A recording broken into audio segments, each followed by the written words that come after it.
Our guest today is Alejandro Perez, the founder of Komet Sales, a cloud-based ERP and e-commerce platform for the floral industry that he bootstrapped from his parents' house to a successful private equity exit in 18 years, 6 months, and 18 days. Alejandro built one of those quiet, real businesses you almost never hear about. No VC, no hype, just a guy who fell in love with the flower industry. He spent 6 years before running an agency, making no money before he realized the goal wasn't to make money. It was to add value. The moment he flipped that switch, everything started to work. In this episode, we get into what it took to build that company, the unusual reason he started paying himself a market salary, why he hired a banker for the sale when he didn't have to, and his outlook on building, money, and success. And one more thing I wanted to share before we get into it. I've known Alejandro for a couple of years now, and only after this conversation did I realize that he's the most positive person I've ever met. You'll hear what I mean. If you've ever wondered what it takes to build a company with an abundance mindset and be unshaken no matter what happens, this one's for you. Welcome to another episode of Profit Led. I'm your host, Melissa Kwan, co-founder of eWebinar. This season, we're exploring the intersection of passion, profit, and purpose, and how those things change as founders evolve and come into financial success. Let's get started. Alejandro, you've been a hustler since you were 13, right? Typing classmates' papers for money. You even came up with a tiered pricing model, more expensive the closer to a deadline. What does that 14-year-old version of you tell us about how you think about money and work and values? It's like I would define like this. I like chaos, because chaos brings opportunities, right? So again, going back to when I was in second grade in high school, it's like the chaos was suddenly we had typing classes, and then teachers started requesting papers being typed, and when I was taking typing classes, I used to type with 2 fingers, right? But it was very inefficient. And then on typing classes, I realized that I could type with 5 fingers, and it would be much, much faster. But it was just painful because it was easier to type the papers, whatever you had to do using 2 fingers instead of using 5. But I actually put the work in using 5, and I love typing. I just found it fascinating. So then I realized most people hated typing. And it's like, hey man, I'll type the paper for you. What that taught me is if you figure out something that people don't like to do and you kind of figure out how to do it, that's where you can actually make money. And then what you were saying with the tier pricing, what I realized is most people would bring me their labs and the papers the night before. And I forgot the pricing, but imagine it was $1 per page, right? If it was 72 hours before, but then it was 48 hours, it would be $2 per page. But if it was the night before, it would be $5 per page, something like that. And if it was after 8 p.m., it would be $10 per page. And you know what? Most people, 90% of my business came from the late and the ultra late. And I remember that I would just, from 5 o'clock to probably 1 in the morning, I would stare to typing papers. And the next day, I would just go in and I would make a ton of money. This is 1995. So I would make good money for that time when I was in high school. So it was fun. Did you have a team of typers, or was it just you? A solopreneur? Yeah. It was just me. No. And then I learned stuff. For example, I had seniors, and I was a sophomore. Then I had seniors, and sometimes I would deliver the paper and started hey, Mel, by the way, who's gonna pay me? Oh no, David's gonna pay you. And then we'll go to David. Hey man, so Mel told me, oh no, Gary's gonna pay you. I would go to Gary and then, oh well, Mel's gonna pay me.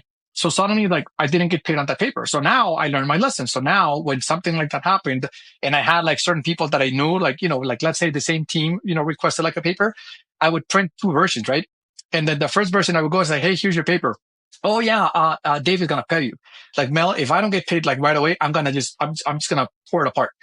And you were oh no, you wouldn't do it. And here you go. Here's your paper.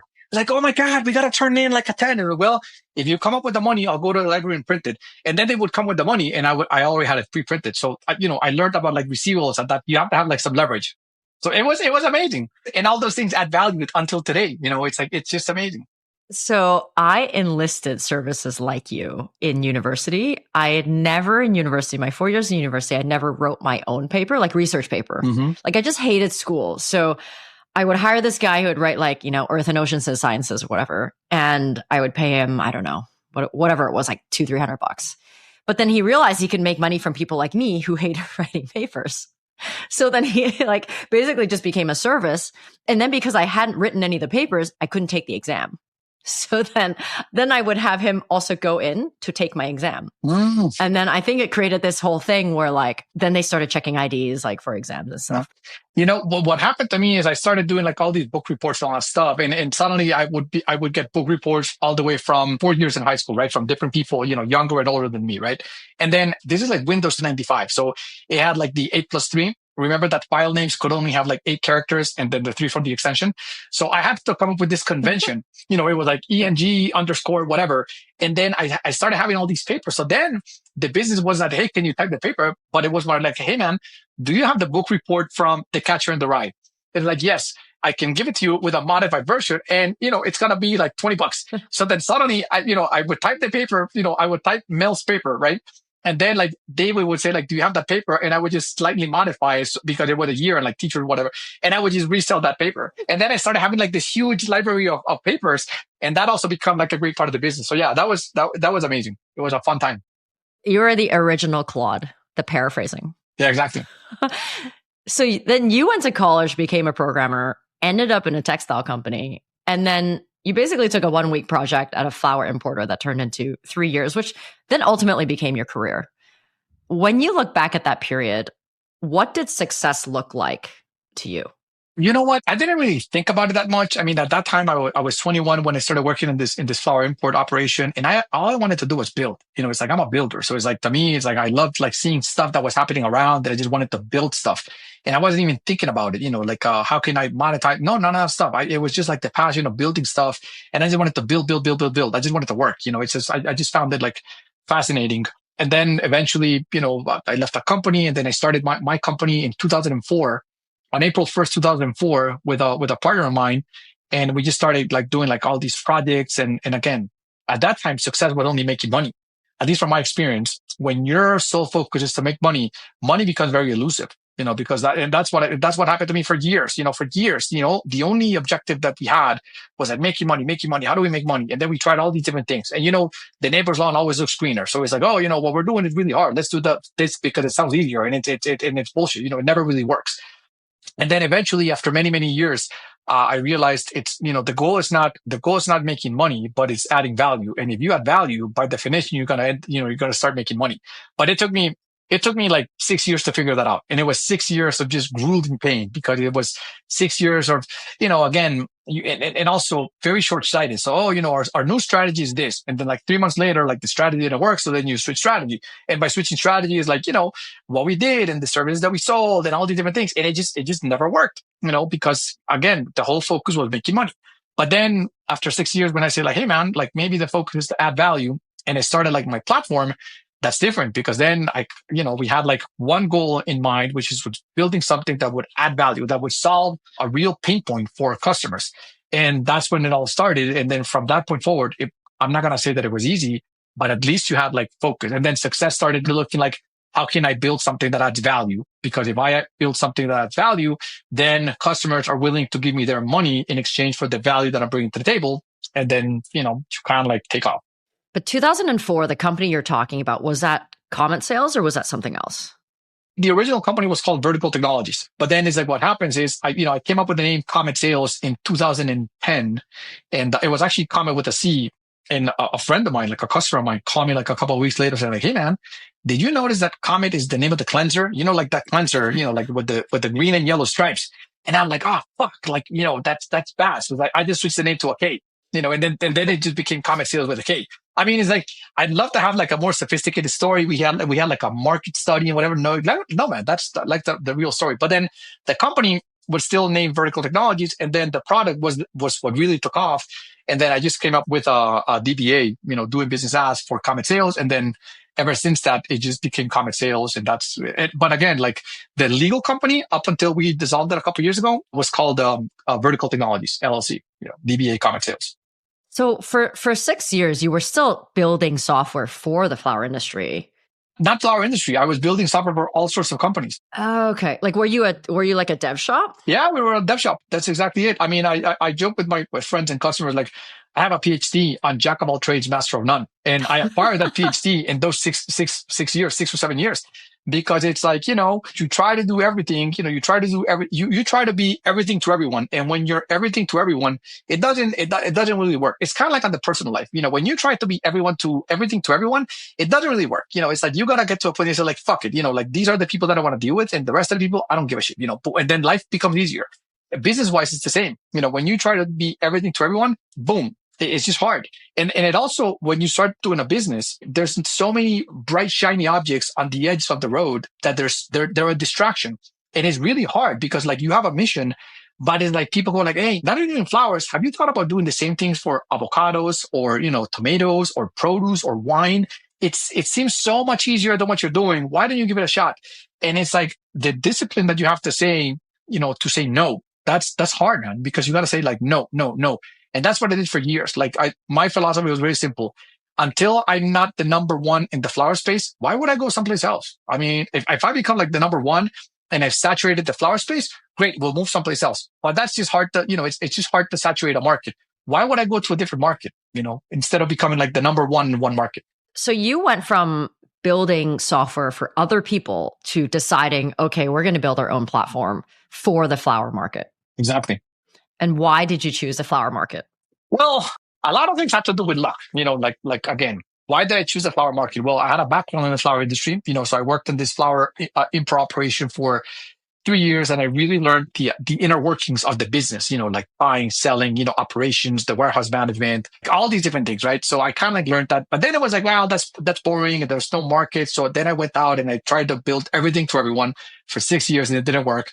And then I ended up going back into the flower business because I had a friend of mine, a customer of a friend of mine, called me and said like, hey man, I live in Tampa and I want to build like I need a new POS. Can you recommend me somebody? And I was like, sure. There's actually a company in Tampa that has like a POS specifically for flowers. We ended up acquiring that company, many years afterwards. And then like 2 weeks later, at that time I had like one customer. I mean, I was really, really like in dire straits. I had one customer and I was building like this logistics system for the flower industry, for a trucking company in the flower industry. I would build them like every Friday. And you know what? I would go like on Friday and I would look at my invoices, and it's like, I can't send like, the sequential invoices like every Friday, because when they click on AP, they're going to realize that they're my only customer. So like, I've done that. Yeah. So if you go into QuickBooks and you look at that time I used QuickBooks, and you go to the invoice number and you hit the plus sign, it just kind of like bumps up the invoice. So like every Friday I would skip like 47, 35, random numbers, so that when they looked at AP, it looked like I was super busy, which I was not. So anyways, a lot of things happened at that point. And then with this guy, what happens is like, he called me, I had like one customer, and like 2 weeks later, I was like, you know what? I should probably like build a system for the flower industry because I kind of like know it. And at that time, this is like 2010, and web-based applications were kind of just taking off, but like Salesforce was like the only one like enterprise application that was out there. And I was like, you know what? I love like web apps, and I'm gonna build this web app. And I called this customer like, well, this guy Grimes Cannon 2 weeks later, and I said like, listen, man, I'm gonna build a POS that's web based. Would you be interested? And he was like, fuck yeah, man, I'll be your first customer. And he actually became my first customer, and that's how I kind of got started. I mean, honestly, anyone who's run an agency before, including me, knows how hard it is. Yeah.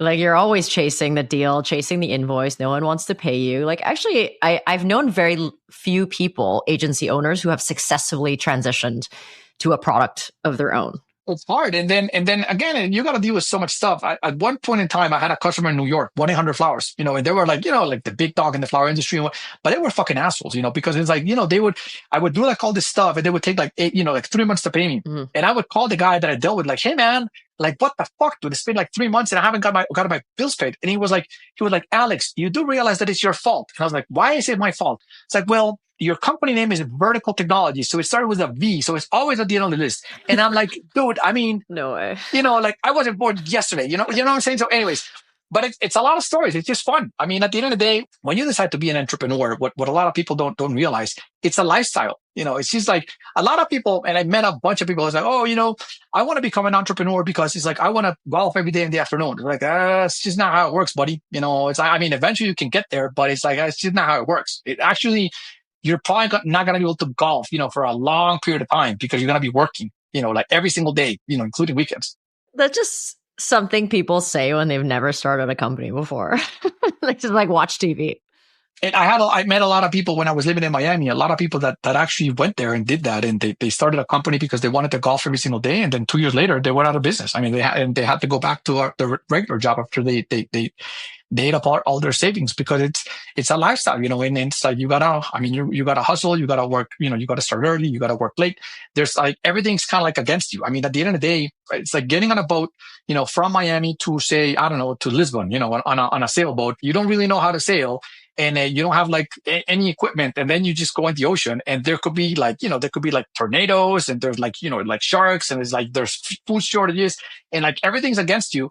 But again, it's like you kind of like figure it out. And that's what I think that is really exciting about being an entrepreneur. It's like you have to like chaos to a certain point. So you started Komet when your life was really not in a good place. Can you give us some color as to what that was like back then? Again, it's adversity, and adversity, it's like, I'll tell you what, one of my secrets is like, you can have a plan B, and that's where a lot of people go like, well, I have a plan A and then I have a plan B. Well, that sucks, because when you have a plan B, why would you work hard to achieve plan A if you have a plan B? When things get hard, you can always say like, well, I'm just going to eject from plan A and I'm going to jump over to plan B. In my case, I didn't have a plan B. It was all plan A. So, I had like, young kids, and I was like kind of like just recently divorced, and I was living with my parents. It was just hard, man. I mean, I was making no money. I mean, it was just hard, going back to living with my parents back in Medellin after living in Miami for 10 years. It was crazy. But then again, when you don't have a plan B, then, what are you going to do if this doesn't work? Like, no, it's got to work. And you know what? It gives you like an extra boost of motivation that nobody understands, because at that time, my regular weeks would be like 90 hours per week. That's what it takes. And a lot of people don't get it. It's just hard, and people then afterwards, they go like, oh, I heard that you're doing great. Can you share like, the trick? Like, trick? What do you mean? Like, yeah. Like, what was your trick? It's like, well, my trick was to eat shit for 8 years. I mean, oh no, but isn't there like another easier route? Like, well, that's the one that I know, and at the end of the day, the best definition that I could provide for that part of time of my life is like you hanging from a log in the middle of the ocean. And, and it's like, there's no land in sight. And every now and then there's a wave that kind of like pushes you underwater, and you don't know if you're ever going to take another breath. And that's it. But that's the lifestyle. And then once you kind of like get used to it, then you embrace it. And then once you embrace it, then you just, you become very resilient. You start growing like, thick skin, and like shit happens. And it's like, it's like, I don't care. I mean, I have a mission, and I'm going to keep pushing forward. And knowing that you're always fighting, all the odds are for the most part against you, especially like I bootstrapped my business, right? So it's like, and I didn't have like any, I started with no resources, no resources, no experience, nothing. But at the end of the day, it's like, I had a purpose, I had a vision.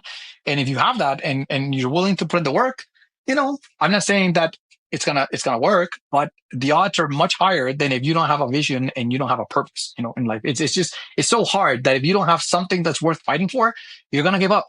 And that's why you need to have something that you really care about, because it's just really hard. What was your purpose then? Because it sounds like it was hard for many years. Like, what was a thing that got you out of bed? The purpose was like, I fell in love with the flower industry because I worked in this company, and like the system that we used was like a DOS-based system, and everything was, paper-based, and it was, faxes here and there, and printing, and it was a shit show, and nothing was online, nothing. It was like all these, it was just bad.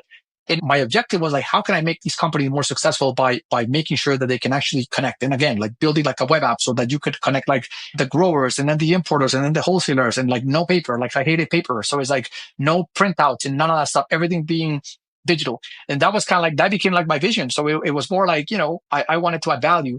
And then when you focus on adding value, like magical things happen. I'll give you an example. Like at one trade show, probably like 10 years ago, I always ask customers like, hey, what's keeping you up at night?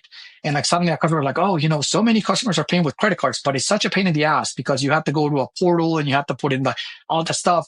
And I had like a guy that had been calling me for the last couple of months or emailing me about processing credit cards in the system. And I didn't really pay any attention. And then after that trade show, like 5 customers told me the same thing. So I went back to the teams and I spoke with this guy like, listen, man, we're going to process credit cards in the system because I want to solve a problem for my customers. Okay, perfect. And we did that. But then I didn't realize that you can actually monetize, credit card transactions. And we were processing like, I don't know, $25, $30 million a month in credit cards. And we started making like a boatload of money from processing credit cards. So again, I never did it to make money, but the fact that we focused on adding value, suddenly like we realized that processing credit cards was super profitable for us because we made money on the residuals. So tons of examples like that. So you said it took a while to find product market fit. Like how many years in did you know like you were onto something? With this system, probably like a year until we started, we knew that we were into something. But it was hard because it's like I was competing with all these systems that like the DOS-based system that we used at this company, they had been around for 35 years. So you can imagine how much stuff you can actually build in 35 years. Even though it was like a solo operation, still 35 years. It was hard because I would visit customers and they're like, hey, listen, your system looks great, but you don't have no purchase orders. I can't use it if you don't have POs. So it's like, oh shit, you got to go back and, build POs. Then you go back 2 months later. Hey, Mel, here's the system. Well, it's great, but you're missing like pre-books. You need to have pre-books. And I'm like, oh shit. It took like probably like a year and a half until you have like the first customer that it's a simple customer and whatever they have, if they're using like Excel, whatever you have is much better than Excel. So suddenly they jump on board.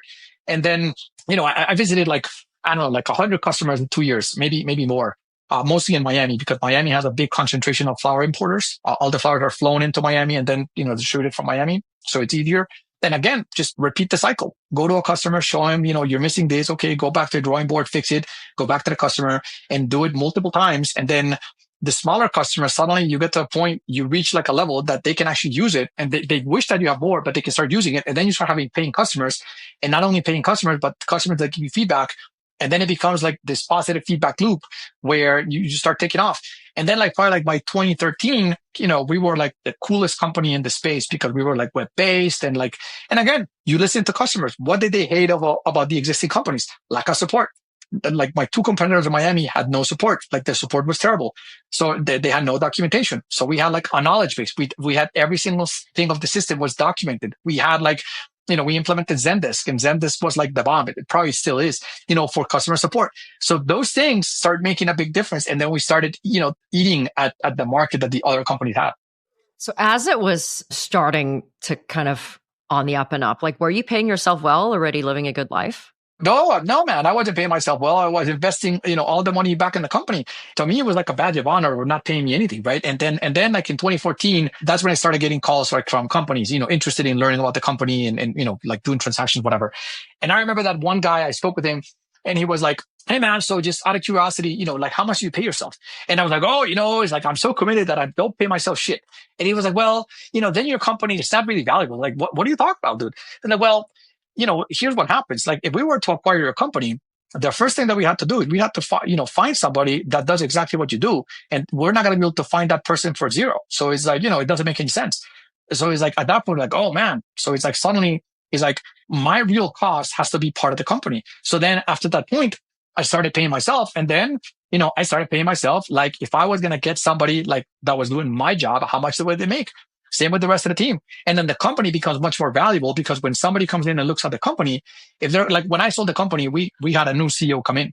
And then, guess what? I was paying myself, very good. So when we decided to bring in a new CEO, it's like, the cost was already there because we could hire somebody. We ended up spending more money, but it's like, you're not starting from zero. You're starting from say 80% of where the new CEO came in. So that really helps a lot. But again, you can't be premature about it.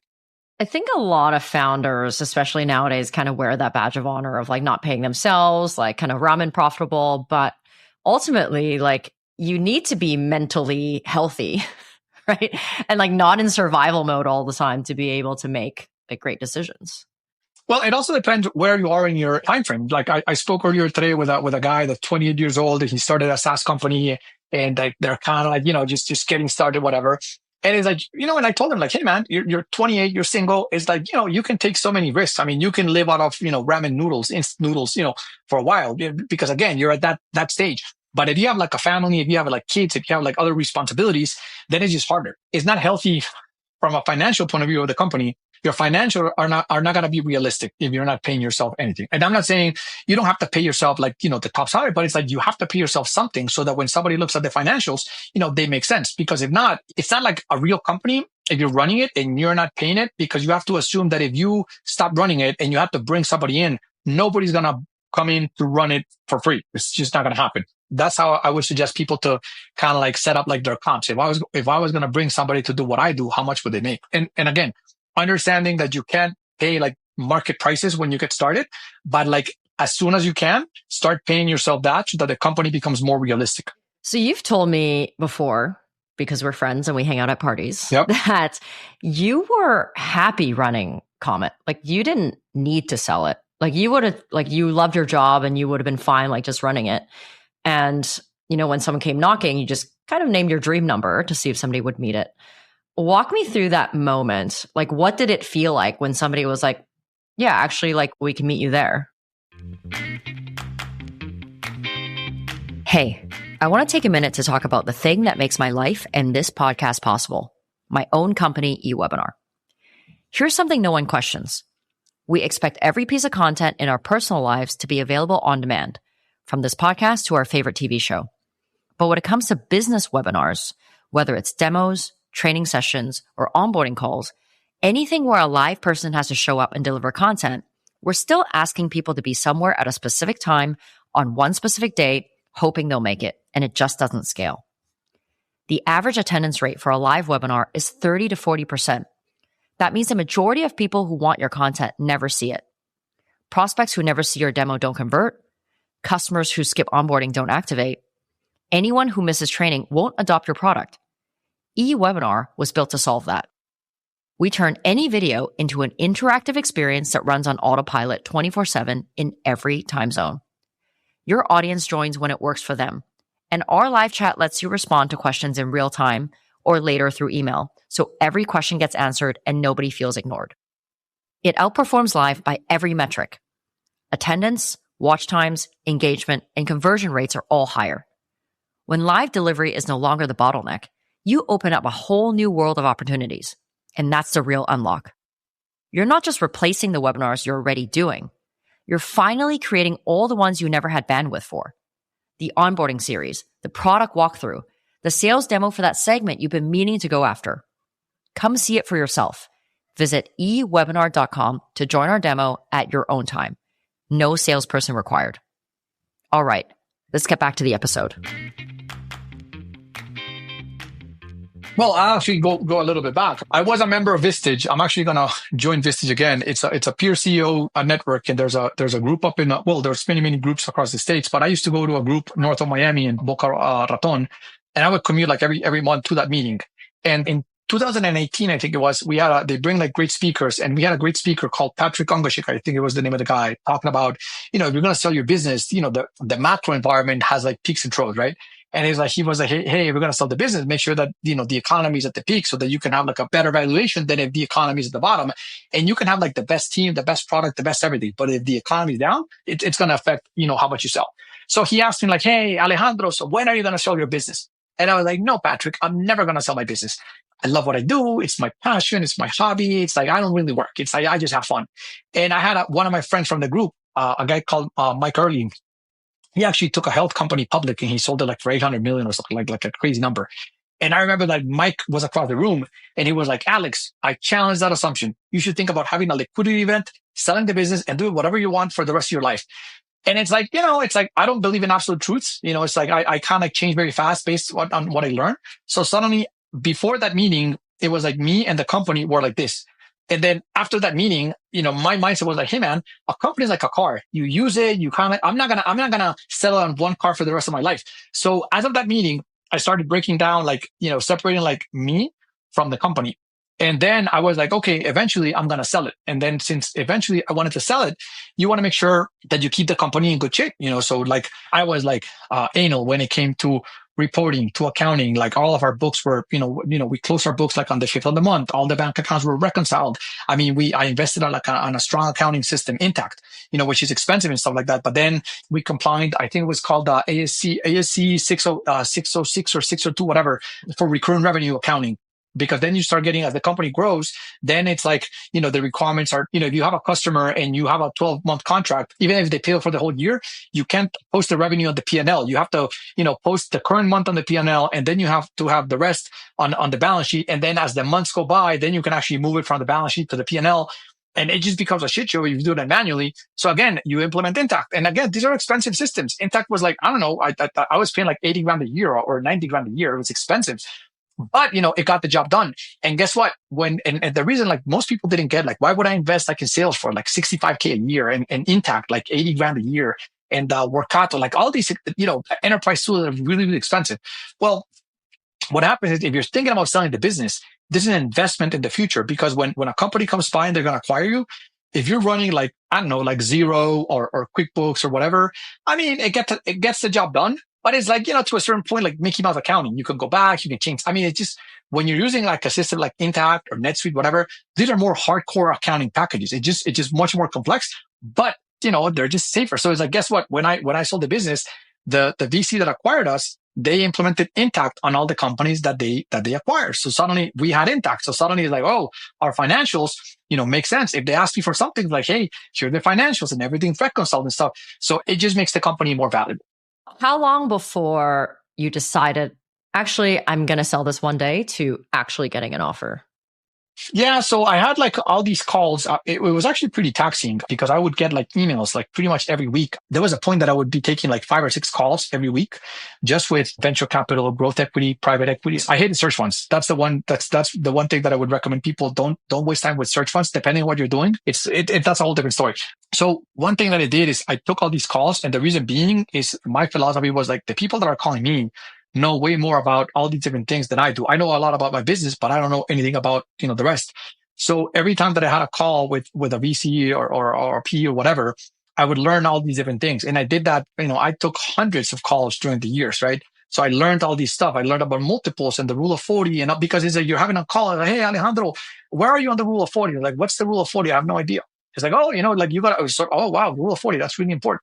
Hey, so all these different things I learned just by taking those calls. So I would strongly recommend people to make time, to take those calls, because you can actually learn a lot from people that are experts. And then I kind of had this like as an afterthought, right? And then I was in the Amazon with my wife, February 22. And the year before I had companies, and they call me and they send me LOIs, and it's like, no, I'm not interested. And one guy was like, send me an LOI. And like, listen, man, I'm not interested. I was like, well, I'm kind of like offended because you're not even countering. I was like, well, like the number that I have in my head is like very different, and I don't want to kind of like sound condescending. I was like, well, what's the number? So I gave him the number. And he's like, yeah, we're not there yet, but maybe like in a year, I'll touch base. And he emailed me a year later in January 22, and he was like, hey man, send me the financials. One of the advantages of having like a robust accounting system is I would run, it was called a report group, and with a single command, it would generate the P&L, the balance sheet, and the cash flow statement. Like imagine if you're like a potential acquirer, right? And you email me, send me your financials, and like 3 minutes later, you get all the documents from me, up to the pen. It gives, it's like a good impression, right? So anyway, so the guy emailed me back saying like, hey man, so are you ready to make a transaction? And I was like, listen, Eric, I'm not, it's like, I told you, man, I'm not interested. He goes like, well, based on the financials, the number that you mentioned last year now makes sense. And I'm like, oh man. And so then February, this is like late January 22, February, we go to the Amazon, my wife and I, and, spent phenomenal time there, whatever. And one day we ate like some mushrooms in this, lake in the middle of, the river. I mean, it was amazing. And then kind of like on the way out, going, I remember like we were there, like kind of like tripping and stuff. And I told her like, you know what? Time to sell the business. I mean, the war in Ukraine just started, and then the economy was like, super amazing and all these things. And I was like, you know what? I got like offers, and it's like the number that I wanted. It's kind of like there. And it's like, it's the time. I'll fast forward for a second. So when I hired like the guy from the M&A company, he told me at that point that the majority of the deals fall because, the entrepreneurs get greedy. And then once they want to sell the business, then say, well, why is it not, twice that amount, and then the deals fall apart. So anyways, since I had my number in mind, I was like, it's a good number. This guy was like, hey, let's do a deal directly. And I'm like, no. Like, I know how it works. It's like, I'm not going to do a deal directly. And I found a company called Quorum. They're great, like an M&A for tech companies. They're expensive, but they get the job done. Hire those guys. Long story short, since I decided to sell the business in February, I ended up closing in October. I had like my LOI on June, and then it took me like 4 months to actually do like all the diligence and closing. And by the way, the diligence is amazing. It's a lot of work. Most people just like, oh, it sucks, whatever. I think it's freaking fascinating. It's an emotional roller coaster for sure. But I think that it's fascinating. I mean, you get to talk to so many amazing people, and it's like you talk to all these different attorneys, and it's like I had like I remember like the biggest call, it was like a 4-hour call, and I spoke with 15 different attorneys. Every attorney focused on one specific thing, including like cryptography and shit like that, like crazy stuff. So I had a blast. I mean, it's taxing from an emotional perspective and from an energy perspective, because it's just, it's just a lot of work. But man, it's just pretty amazing. And if you have like the company organized and everything documented and stuff like that, it's just easier because they just ask for a lot of stuff. Literally, they leave no stone unturned. But why did you decide to go through a banker instead of going through it direct? Because I think most founders would be like, yeah, let's cut out the middleman and not pay them. No, man, because what happens is, okay, so I can only share my theories and my hypotheses. I'm not saying that these are like the correct ones. I'm just saying my thought process. If you're going to have like a surgery, right? You want to have like the surgery with the best doctor. Suddenly somebody goes like, hey, man, why would you go to that hospital? I mean, I can operate you at my home, and you don't have to pay the hospital. And you go like, well, it's kind of like heart surgery. What happens if something happens in your home? Like, I'm really sure if it's a hospital, the odds of being able to get the healthcare that you need, it's there. So it's like, the way that I see it is like, at least from my side, is like, I'm a Nemo, right? And, swimming in the ocean. And suddenly there's a shark and the shark wants to negotiate with me. And it's like, hey, man, like, I think that I'm the bomb and I'm the shit. So I'm going to jump in the shark tank, to negotiate with the sharks. What's going to end up happening is that one of the sharks is going to eat you and you don't even realize that you were eaten, and you're super happy because it's like you killed it, but they actually ate you alive. So my philosophy was like, well, since I'm a Nemo and I'm jumping into the shark tank, I feel much better if I hire if I rent a shark, so that's what I do with an M&A. I hire an M&A company that they're a shark and they know they've done this multiple times. So suddenly when the buyer comes in and they come up with something that your rent a shark goes like, hey, I'm going to call that bullshit because it's bullshit. That's not market. That's not how we roll. That's not how our deals are done. And then the other thing is like these companies, the ones that tell you to go directly, a lot of times is you start a deal and then you have to pay the attorneys, right? And the attorneys get paid when you do the closing. Boom. Well, what happens if mid-deal, they go like, hey, by the way, we were looking at the numbers and we decided that we're going to pay you 30% less or 50% less. At that point in time, you've already spent a couple of months with the attorneys.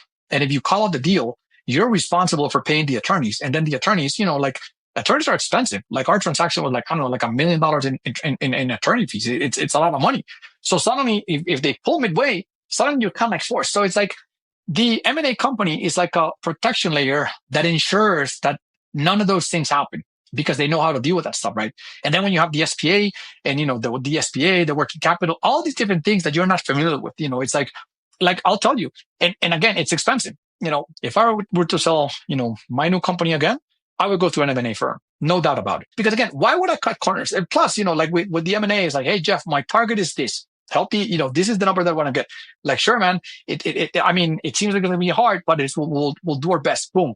And that's what you get. Now, if I get my number, the number that I wish for, and I have to pay like commission, whatever, but I'm getting the number that I wish for, I'd rather get that, and having like a nice process, because if you do, online research, you're going to find that there's more horror stories than happy stories. Like my story is freaking amazing, ended up having like great partners, great relationship. I'm still at the board. They're amazing partners. They've taken the company to a whole new level. I mean, it's just freaking amazing. It's just been amazing for me. But when you search online, and I did my fair of research before, it's like, man, there's a lot of horror stories. So that's what I would go with an M&A. How many years did you build this company before you sold it? It only took me 18 years, 6 months and 18 days, but who's counting? Yeah. And how did it feel like when that transaction closed? Because that's almost 2 decades, right? Like that's your baby. I use a lot of mental models, right? And again, things that help you kind of like understand life. And one of the models that I constantly use, it's about the journey, not the destination.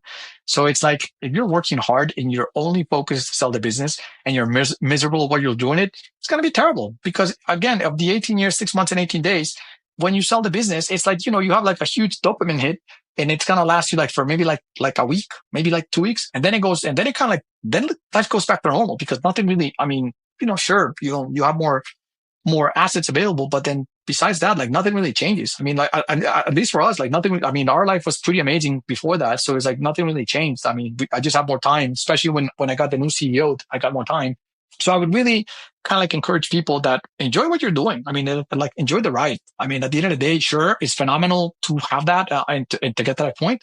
But like, man, enjoying the ride is the most important thing. Like again, the asset test is a Sunday.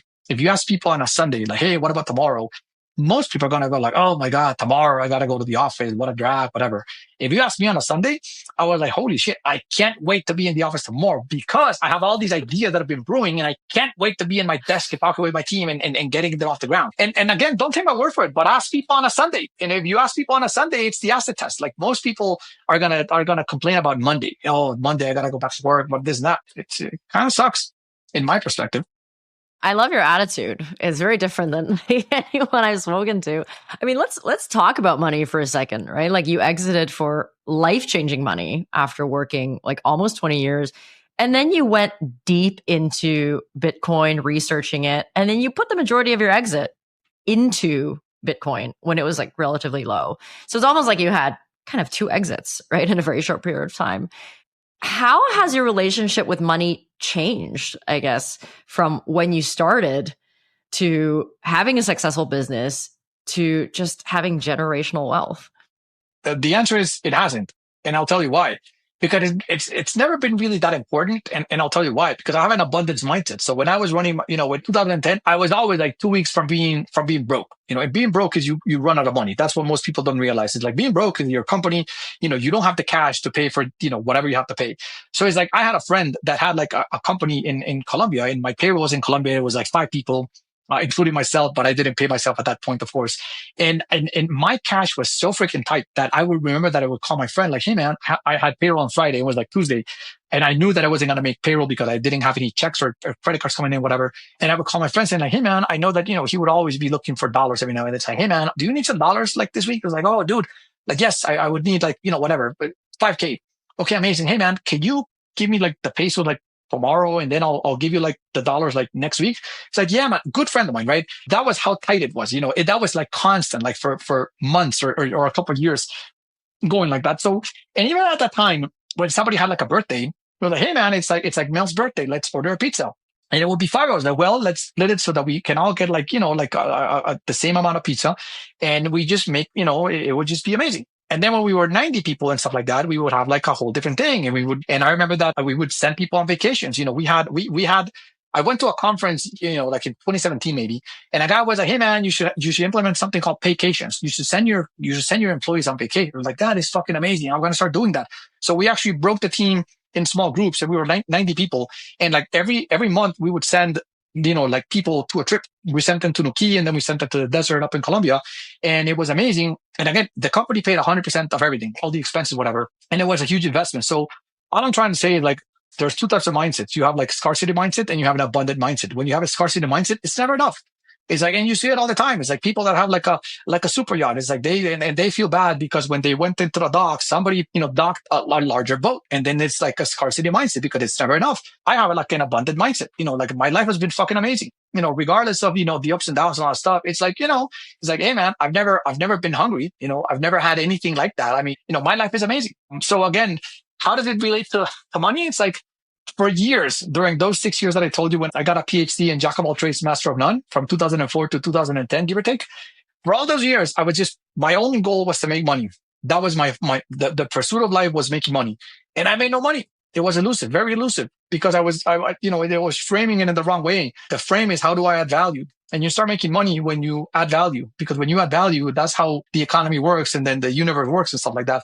So in essence, it hasn't really changed. I mean, it's like, again, I have an abundant mindset. I'm not a bean counter. If I go out with my friends and I can pay the bill, I'm happy to pay the bill. I mean, if somebody's traveling and they can't do something, I'm happy, to cover for them, because you know what? You paid forward. It's like, and if everybody kind of thought like that, I just think that the world would be a better place. And then again, you're smart about it. And it's like, I remember that I had one of my ex-bosses, he taught me something when I was like 21 years old. Like, hey man, always live below your means.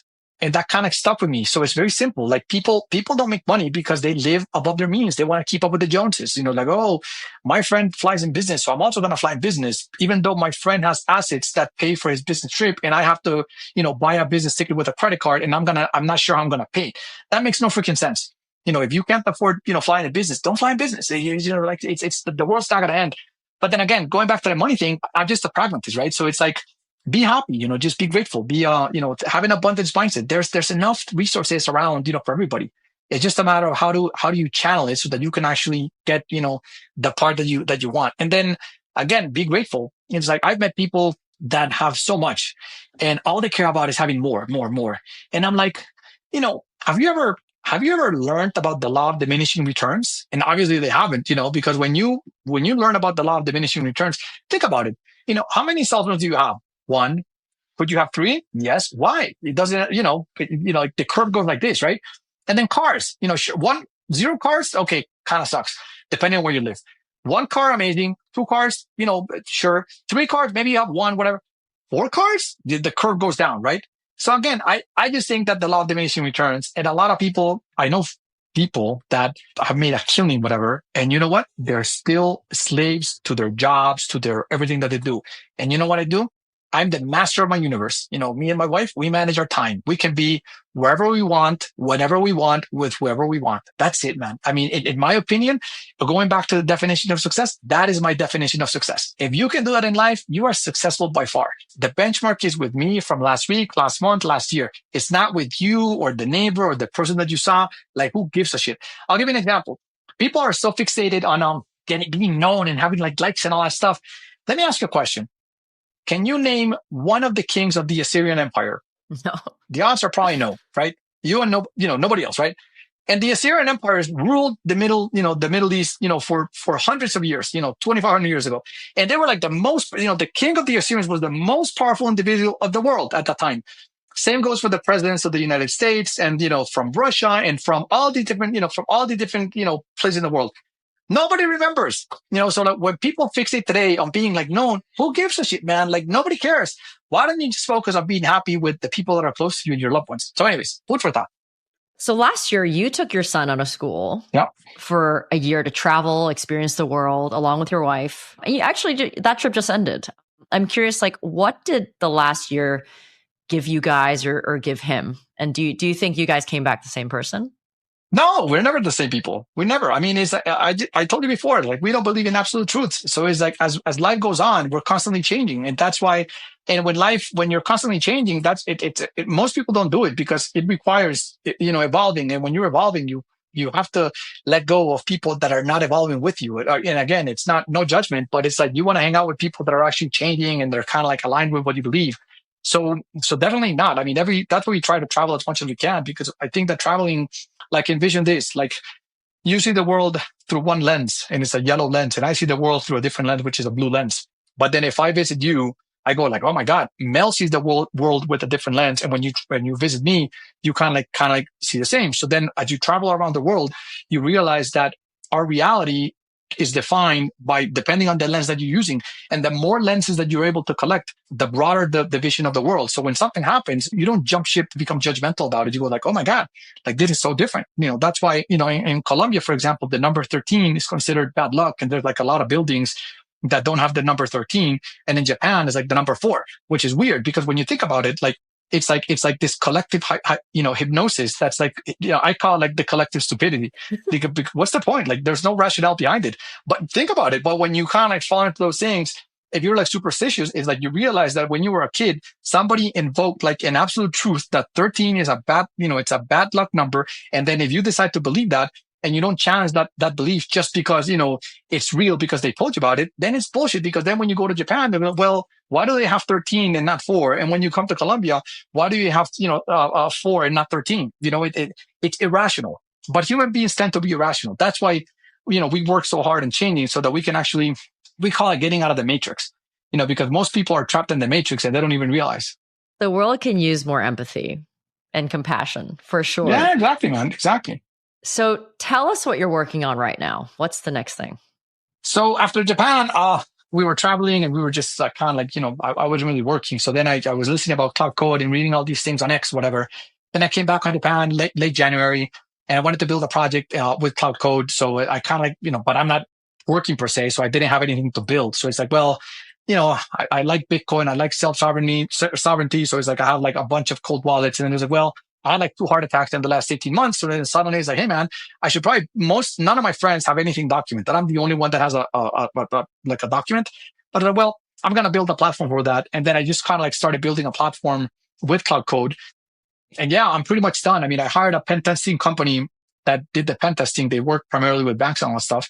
And, they found all these holes, and I've kind of like patched all these holes. By the way, my friend that actually runs the company, they're like, like 120 people, $12 million a year, ARR business. I'm in the 100th percentile of the more secure companies of their portfolios. It's that crazy. And again, it's like, it's all a matter of direction. It's like the same cloud code, but it's like, I'm pretty paranoid as it is. Like, I'm always thinking, again, like, I just think that business wise, being paranoid is freaking phenomenal.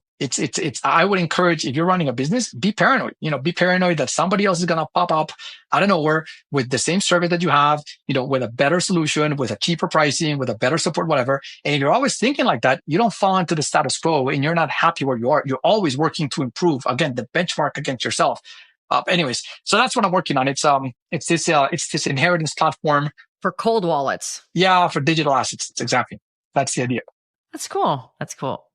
So now that you've made it, like, what is the thing pulling you forward to want to build a new thing? It's like, I'm just a builder, man. I mean, like I said, I love adding value. I mean, at the end of the day, the reason I'm building this is because I realized, like, none of my friends have anything documented. And I have like friends from all over the world, and some of them have like a lot of Bitcoin. And it's like, hey man, if I died, like, I'm not really sure my wife can actually get my assets. And like, that sucks. I mean, like, you worked so hard, you sold your business, you bought all this Bitcoin, and now you die, and then your family doesn't get it.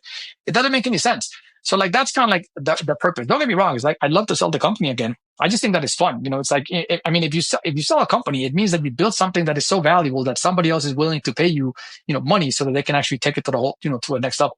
So that's kind of like the motivation. But then again, it's very different because, how can I put this? It's when you're working for the fun of working versus you're working because you need to, make payroll or whatever. It's just a different vibe. It's just more fun. I got to tell you, like, the last 4 months have been like the funnest, moments of my life. And I'm building stuff, and I'm just, working with Claude, and Claude is like reminiscing of working with a team. It lies, it doesn't do stuff, it jumps steps, whatever. But then again, it's all about direction. This is like me managing my team, and it's all about direction. So it's a lot of fun. I enjoy it. Last question for you. How has building businesses also built you up as a person? And what are some of the most important things you had to learn to get to where you are today? Well, there's two things. Number one is being vulnerable. When you're building a business, like, people that are working for you, a lot of times they think that your life is perfect, that nothing changes. And it's like, I had this conversation years ago. Like, I used to do like these one-on-ones with people from the team, like 20 minutes. And on one of those one-on-ones, they were like, hey, Alejo, like, your life is so perfect. I mean, it's like, how do you make your life so perfect? And I was like, oh, buddy, you are so fucking wrong. I mean, let me, I'll be happy to disclose like the laundry list of shit shows that I run to in every single day of my life. Boom, boom, boom, boom, boom. And that's just being vulnerable. And then I learned how to be vulnerable in front of a team, like, hey, like, I screw up, there's things that don't work. I mean, I have issues with my wife. I have issues with my kids. Like, life is hard. Like, being a human is hard. That's one big takeaway. And then the other big takeaway is make sure that you develop yourself as a human being. I used to have a business coach from Sacramento, and he was my business coach for a couple of years, right until COVID. Then he followed up with me a couple of, like a year ago, whatever, or 2 years ago after I sold the company.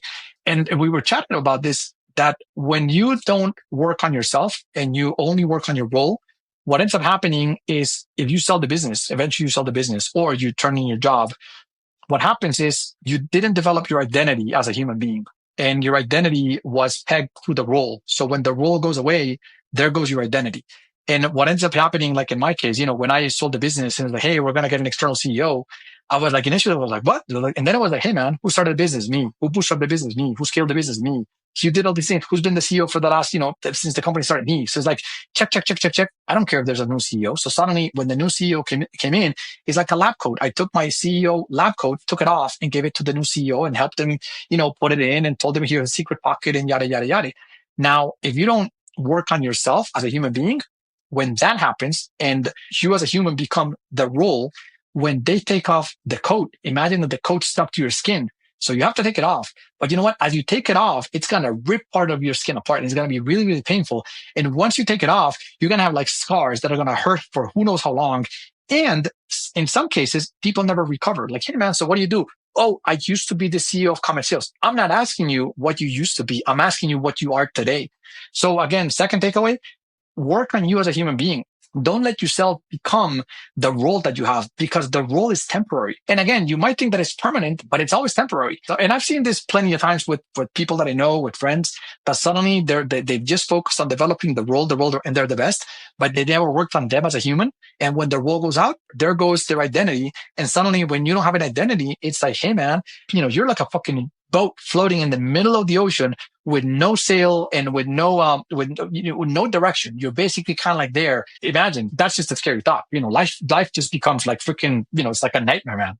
Well, thank you so much for your time today, sharing your experience. I've known you for a couple of years, but only today did I realize you are the most positive person I've ever met. So thank you for teaching me that. I appreciate that, but it's like, at the end of the day, it's like, listen, it's like very simple. It's like, there's always like two options. So I'll give you an example. Like I had 2 heart attacks, right? And then suddenly it's like, oh shit, like I almost died twice. It's like, well, option number one is I can sit down and I can cry and I can say like life is not fair and this and that and blah, blah, blah, whatever. Or option number 2 is I can take the experience from the heart attacks and convert it into rocket fuel and eat it, and use that to just to become more powerful. So I always take the latter, so at the end of the day, why not? I mean, it's your choice. When people come, like the world doesn't give a shit. Like the world doesn't care.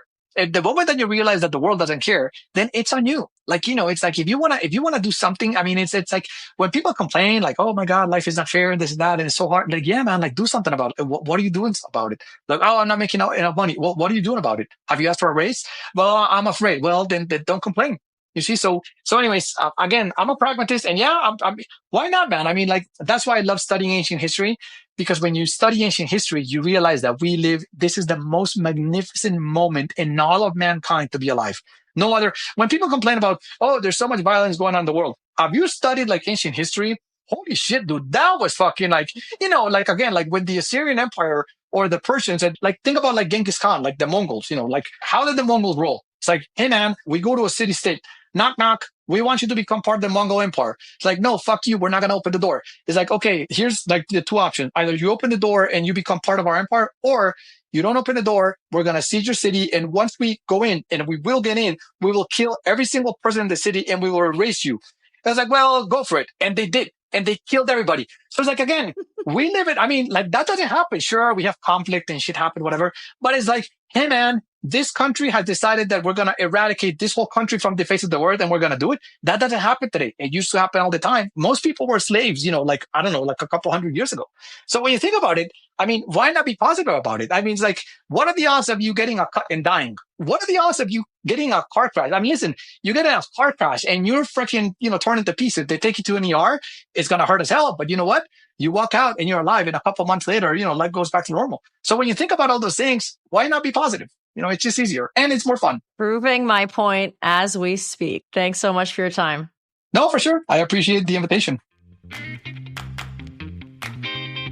Real quick, if what we talked about today resonated with you, the best thing you can do to pay it forward is to share it with someone you think would enjoy it too. The only way this podcast grows is by word of mouth. Whether that's a review, a post, or even a text to a friend, it would mean the world to me and would help me keep this podcast going. Hit subscribe so you never miss an episode, and head over to profitled.fm for show notes. If you want to connect or share feedback, I'd love to hear from you. Find me at melissakwan.com. That's MELISSAKWAN.com. Thanks for listening. Bye now.